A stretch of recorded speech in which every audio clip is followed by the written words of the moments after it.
Hello, all. Welcome back to another new episode of Butterfly's Choice. In today's class, we are going to discuss about sources of finance. ಇವತ್ತು ನಮ್ಮ ಕ್ಲಾಸಲ್ಲಿ ನಾವು sources of finance ಬಗ್ಗೆ discuss ಮಾಡ್ತೇವೆ. Finance ಅಂತ ಹೇಳಿದರೆ ಒಂದು each and every business ಆರ್ಗನೈಸೇಷನ್ಗೆ ಅದೊಂದು ಬೇಸಿಕ್ ರಿಕ್ವೈರ್ಮೆಂಟ್ ಆಗಿದೆ, ಅದೊಂದು ಪ್ರಮುಖ ರಿಕ್ವೈರ್ಮೆಂಟ್ ಆಗಿದೆ. ಸೊ ಫಿನಾನ್ಸ್ನ ಏನಂತ ಹೇಳಿ ಕರೀತಾರೆ? It's also known as a life blood of business. Life blood of ಒಂದು ಬಿಸ್ನೆಸ್ದು ಲೈಫ್ ಬ್ಲಡ್ ಅಂತ ಹೇಳಿ ಫಿನಾನ್ಸ್ನ ಕರೀತಾರೆ.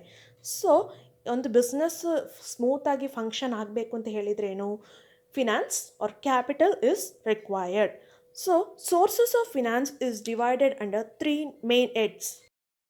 So the three different heads are on the basis of time period, on the basis of ownership and on the basis of sources of generation. ಈ ಮೂರು heads ಅಂಡರಲ್ಲಿ sources of ಫಿನಾನ್ಸ್ನ divide ಮಾಡಲಾಗಿದೆ. ಎಲ್ಲಿಂದ ನಾವು ಫಿನಾನ್ಸ್ನ collect ಮಾಡ್ಕೊಳ್ತೀವಿ, ಎಲ್ಲಿಂದ ನಮಗೆ ಫಿನಾನ್ಸ್ ಸಿಗುತ್ತೆ, that is known as the sources of finance.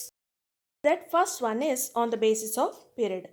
Period ಅಂತ ಹೇಳಿದರೆ ಒಂದು ಟೈಮ್ ಪೀರಿಯಡ್, ಒಂದು ಅವಧಿಯ ಆಧಾರದ ಮೇಲೆ ಫಿನಾನ್ಸನ್ನು ಹೇಗೆ ಪಡ್ಕೊಳ್ಳೋದು ಅದನ್ನು ತ್ರೀ ಡಿಫ್ರೆಂಟ್ ಹೆಡ್ಡಲ್ಲಿ ಡಿವೈಡ್ ಮಾಡಲಾಗಿದೆ.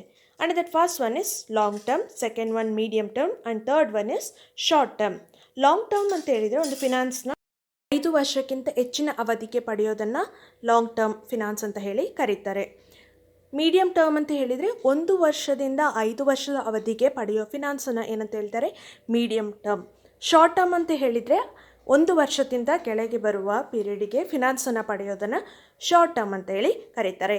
ಲಾಂಗ್ ಟರ್ಮ್ ಫಿನಾನ್ಸ್ನ ಪಡೆಯೋ ಡಿಫ್ರೆಂಟ್ ಇನ್ಸ್ಟಿಟ್ಯೂಷನ್ಸ್ ಅಥವಾ ಡಿಫ್ರೆಂಟ್ ವೆರೈಟೀಸ್ ಆಫ್ ಮೆಥಡ್ಸ್ ಯಾವುದಂತ ಹೇಳಿದರೆ equity shares, preference shares, retained earnings, debentures, loan from financial institution. Medium term ಅಂಡರಲ್ಲಿ loan from banks, public deposits, loan from financial institution. Short term ಅಂಡರಲ್ಲಿ trade credit, factoring, banks and commercial banks ಬರುತ್ತೆ. Next is on the basis of ownership. Ownership ಆಧಾರದ ಮೇಲೆ ಫಂಡನ್ನು 2 ರೀತಿಯಾಗಿ ವಿಂಗಡಣೆ ಮಾಡಲಾಗಿದೆ. First one is owners fund, second one is borrowed fund. Owners fund ಅಂತ ಹೇಳಿದರೆ ನಮ್ಮ ಕೈಯಲ್ಲಿರುವ ನಮ್ಮ ಸ್ವಂತ ಹಣ. ಬೋರೋಡ್ ಫಂಡ್ ಅಂತ ಹೇಳಿದರೆ ಬೇರೆಯವರಿಂದ ಬಾರೋ ಮಾಡೋದು, ಪಡೆದುಕೊಳ್ಳೋದು, that is borrowed fund. Owners fund ಅಂಡರಲ್ಲಿ ಇಕ್ವಿಟಿ ಶೇರ್ಸ್ ಮತ್ತು ರಿಟೈನ್ಡ್ ಅರ್ನಿಂಗ್ ಬರುತ್ತೆ. ಬಾರೋಡ್ ಫಂಡ್ ಅಂಡರಲ್ಲಿ debentures, loan from banks, loan from financial institutions ಮತ್ತು ಪಬ್ಲಿಕ್ ಡೆಪಾಸಿಟ್ಸ್ ಬರುತ್ತೆ. Next one is on the basis of sources of generation.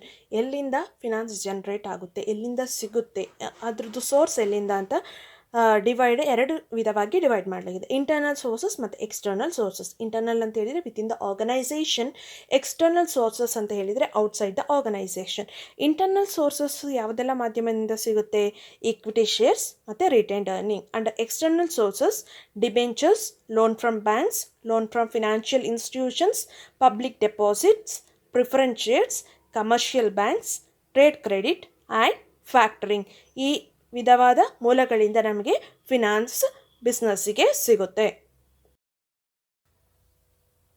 ನಮಗೆ ಕೆಲವು terms, ಈ sources of finance ಅಂಡರಲ್ಲಿ ಬರುವ ಕೆಲವು ಟರ್ಮ್ಸ್ನ ಡಿಸ್ಕಸ್ ಮಾಡೋಣ. Under that first one is factoring. Factoring ಅಂತ ಹೇಳಿದ್ರೆ ಏನು? Factoring is a type of finance in which business would sell its accounts receivables, invoices to third party to meet its short-term liquidity needs. Under the transaction between both the parties, the factor would pay the amount due on the invoices minus its commission or fees. ಫ್ಯಾಕ್ಟ್ರಿಂಗ್ ಅಂತ ಹೇಳಿದರೆ ಏನು? ನೀವು ಕಂಪನಿಯವರು ಏನು ಮಾಡಿರ್ತಾರೆ, business ಅವರು ಏನು ಮಾಡಿರ್ತಾರೆ, ಒಂದು ಪ್ರಾಡಕ್ಟ್ನ ಅಥವಾ ಏನಾದರೂ ಒಂದು ಇದನ್ನು ಬೇರೆಯವ್ರಿಗೆ ಸೆಲ್ ಮಾಡಿರ್ತಾರೆ. ಏನು? ಕ್ರೆಡಿಟ್ ಬೇಸಿಸ್, ಸಾಲವಾಗಿ ಸೆಲ್ ಮಾಡಿರ್ತಾರೆ, ಥರ್ಡ್ ಪಾರ್ಟಿ ಸೆಲ್ ಮಾಡಿರ್ತಾರೆ. ಅಂಥ ಸಂದರ್ಭದಲ್ಲಿ ನಿಮಗೆ ಅವರು ಅಮೌಂಟ್ ಕೊಡಬೇಕು. ಆ ಇನ್ವಾಯ್ಸಸ್ನ, ಅವ್ರ ರಿಸೀವೇಬಲ್ಸ್ ಇರುತ್ತಲ್ಲ, ಅದನ್ನು ನಿಮ್ಮ ಬದಲಾಗಿ, ನೀವು ಬಿಸ್ನೆಸ್ದು ಕಂಪನಿದು ಬದಲಾಗಿ ಬೇರೆಯೊಬ್ಬ ವ್ಯಕ್ತಿ ಅದನ್ನು ಪಡೆದು ನಿಮಗೆ ಕೊಡ್ತಾನೆ, ರಿಸೀವ್ ಮಾಡಿ ಕೊಡ್ತಾನೆ. ಆ ವ್ಯಕ್ತಿನ, ಆ ಥರ್ಡ್ ಪಾರ್ಟಿನ ಏನಂತ ಹೇಳಿ ಕರೀತಾರೆ? ಫ್ಯಾಕ್ಟರ್ ಅಂತ ಹೇಳಿ ಕರೀತಾರೆ. ಆ ಫ್ಯಾಕ್ಟರ್ಗೆ ಅದರಿಂದ ಬರುವ ಬೆನಿಫಿಟ್ ಏನು? ಬೆನಿಫಿಟ್ ಏನಂತ ಹೇಳಿದರೆ ಅವನು ಕಮಿಷನ್ನ ಮೈನಸ್ ಮಾಡಿ, ಅವನು ಕಮಿಷನ್ನ ಮೈನಸ್ ಮಾಡಿ ಉಳಿದ ಅಮೌಂಟನ್ನು ನಿಮಗೆ ಕೊಡ್ತಾನೆ. ಫಾರ್ ಎಕ್ಸಾಂಪಲ್, ನಿಮಗೆ 1,00,000 ರೂಪೀಸ್ ಒಬ್ಬ ವ್ಯಕ್ತಿ ಎ ಅನ್ನೋ ಪರ್ಸನಿಂದ ಸಿಗಬೇಕಾಗಿದೆ. ಆ ವ್ಯಕ್ತಿಯಿಂದ ಸಿಗಬೇಕಾಗಿದೆ ಅಂಥ ಸಂದರ್ಭದಲ್ಲಿ ಏನು ಮಾಡ್ತಾನೆ, ಫ್ಯಾಕ್ಟರಿಗೆ ಈ ಕಂಪನಿ ಬಿಲ್ಲನ್ನು ಪ್ರೊವೈಡ್ ಮಾಡ್ತಾನೆ. ಬಿಲ್ಲನ್ನು ಪ್ರೊವೈಡ್ ಮಾಡಿ ಆ ಬಿಲ್ಸ್ ರಿಸೀವೇಬಲ್ನ ಇನ್ವಾಯ್ಸಸ್ ರಿಸೀವೇಬಲ್ನ ಆ ಥರ್ಡ್ ಪಾರ್ಟಿ ಏನು ಮಾಡ್ತಾನೆ, ರಿಸೀವ್ ಮಾಡಿ ಕೊಡ್ತಾನೆ ಎ ಅನ್ನೋ ವ್ಯಕ್ತಿಯಿಂದ.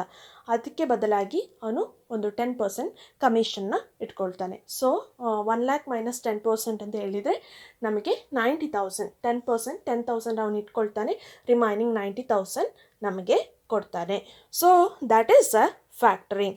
ಸೊ ಎಮರ್ಜೆನ್ಸಿ ನೀಡಿದಾಗ ಏನು ಮಾಡ್ತಾರೆ ಅಂತ ಸಂದರ್ಭದಲ್ಲಿ ಈ ಥರ್ಡ್ ಪಾರ್ಟಿಗೆ ಬಿಲ್ಸ್ ರಿಸೀವೇಬಲ್ನ ಕೊಟ್ಟು ಹಣವನ್ನು ಅವ್ರ ಫಿನಾನ್ಸ್ನ ಪಡ್ಕೊಳ್ತಾರೆ. That is known as a factoring.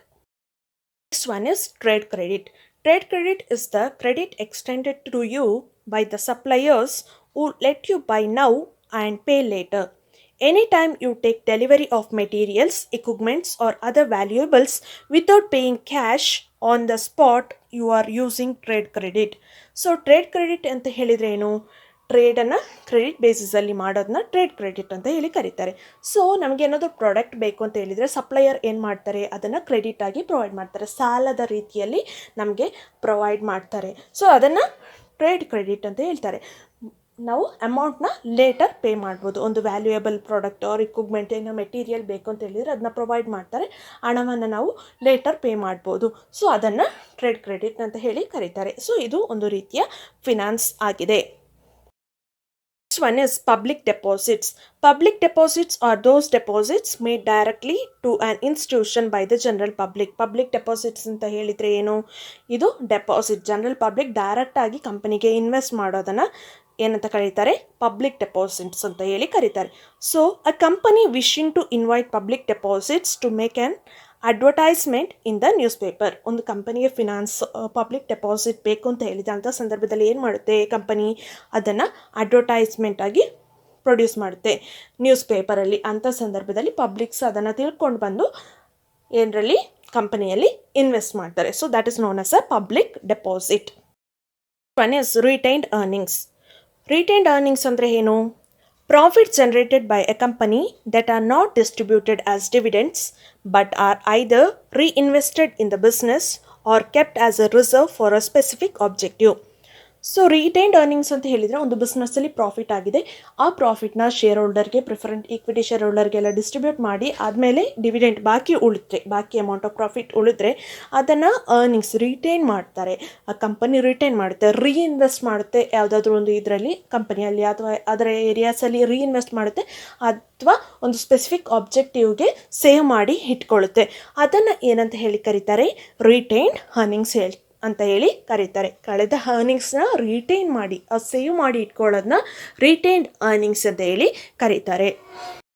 Next one is debentures. Debentures ಅಂತ ಹೇಳಿದ್ರೆ ಏನು, debenture is a type of debt instrument. ಇದೊಂದು ಡೆಟ್ ಇನ್ಸ್ಟ್ರೂಮೆಂಟ್ ಆಗಿದೆ. That is not secured by physical asset or collateral. So ಇದಕ್ಕೆ ಏನು ಸೆಕ್ಯೂರಿಟಿ ಇರಲ್ಲ, physical asset security ಆಗಿ ಕೊಡಲ್ಲ ಈ ಥರ ಡೆಪ್ಟಿಗೆ, ಮತ್ತು ಏನು ಕೊಲ್ಯಾಟ್ರಲ್ ಸೆಕ್ಯೂರಿಟಿ ಇರಲ್ಲ. ಬಟ್ ಏನು ಇನ್ಸ್ಟ್ರೂಮೆಂಟನ್ನು ಪ್ರೊವೈಡ್ ಮಾಡಿ ಸಾಲವನ್ನು ಪಡೆಯೋದನ್ನು ಏನಂತ ಹೇಳಿ ಕರೀತಾರೆ, ಡಿಬೆಂಚರ್ಸ್ ಅಂತ ಹೇಳಿ ಕರೀತಾರೆ. ನಿಮಗೆಲ್ಲ ಈ ವಿಡಿಯೋ ಇಷ್ಟ ಆಗಿದೆ ಅಂತ ಭಾವಿಸ್ತೇನೆ. ನಿಮಗೆಲ್ಲ ಈ ವಿಡಿಯೋ ಇಷ್ಟ ಆದರೆ ದಯವಿಟ್ಟು ಲೈಕ್ ಮಾಡಿ, ಶೇರ್ ಮಾಡಿ ಮತ್ತು ಕಮೆಂಟ್ ಮಾಡಿ. Thank you all.